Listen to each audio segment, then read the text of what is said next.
گایز بچه ها، من الان در یوتیوب فعالیت میکنم. یه 6-7 تا ویدیو گذاشتم آشانتیوم، یعنی همینجوری گذاشتم ویدیو رو الکی.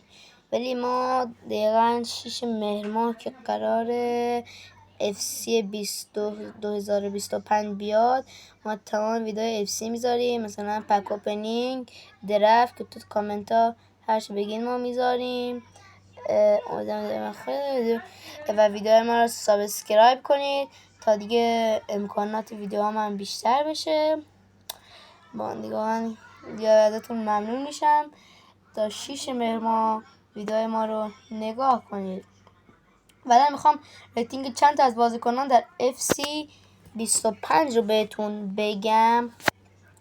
ریتینگ کریستیانو رونالدو میگن مشخصی رونالدو، ولی میگن قرار همون 86 باشه.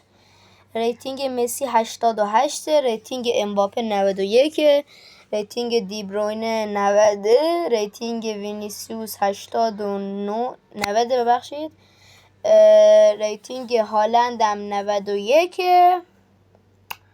دیگه همین، ممنونم. بدرود تا ویدیوهای بعد. البته ویدیوهای بعدیم دقیقا 6 مهر ماه، نمیدونم دیگه همون موقع که فروشگاه ما FC 25 رو بیارند. Goodbye.